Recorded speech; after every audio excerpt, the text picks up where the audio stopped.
Nick Carraway, a young man from Minnesota, moves to New York in the summer of 1922 to learn about the bond business. Nick's next-door neighbor in West Egg is a mysterious man named J. Gatsby, who lives in a gigantic Gothic mansion and throws extravagant parties every Saturday night. Nick is unlike the other inhabitants of West Egg. He was educated at Yale and has social connections in East Egg, a fashionable area of Long Island home to the established upper class. Nick drives out to East Egg one evening for dinner with his cousin, Daisy Buchanan, and her husband, Tom, an erstwhile classmate of Nick's at Yale. Daisy and Tom introduce Nick to Jordan Baker, a beautiful, cynical young woman with whom Nick begins a romantic relationship. Nick also learns a bit about Daisy and Tom's marriage. Jordan tells him that Tom has a lover, Myrtle Wilson, who lives in the Valley of Ashes. Not long after this revelation, Nick travels to New York City with Tom and Myrtle. At a vulgar, gaudy party in the apartment that Tom keeps for the affair, Myrtle begins to taunt Tom about Daisy, and Tom responds by breaking her nose. As the summer progresses, Nick eventually garners an invitation to one of Gatsby's legendary parties.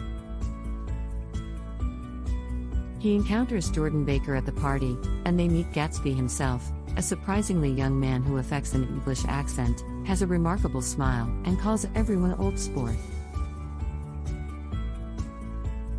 Gatsby asks to speak to Jordan alone, and, through Jordan, Nick later learns more about his mysterious neighbor.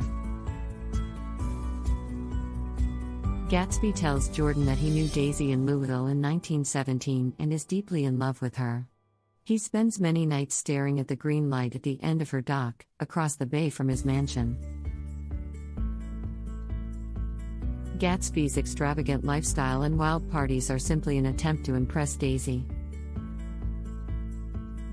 Gatsby now wants Nick to arrange a reunion between himself and Daisy, but he is afraid that Daisy will refuse to see him if she knows that he still loves her.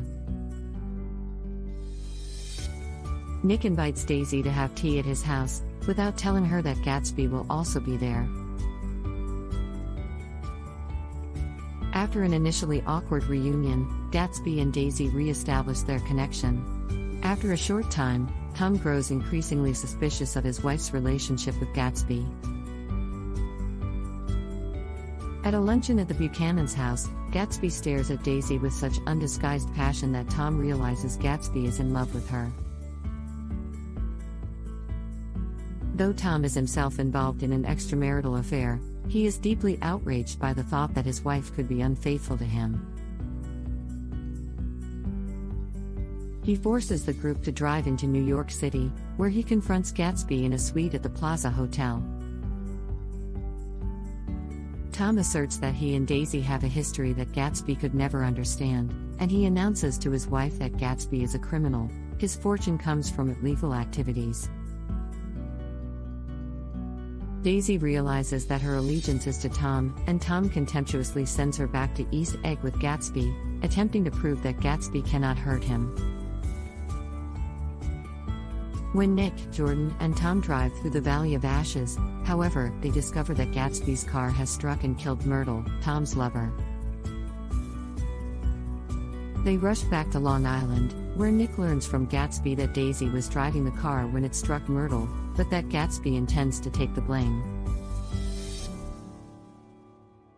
The next day, Tom tells Myrtle's husband, George, that Gatsby was the driver of the car. George, who is led to the conclusion that the driver of the car that killed Myrtle must have been her lover, finds Gatsby in the pool and shoots him dead. He then fatally shoots himself. Nick stages a small funeral for Gatsby, ends his relationship with Jordan, and moves back to the Midwest to escape the disgust.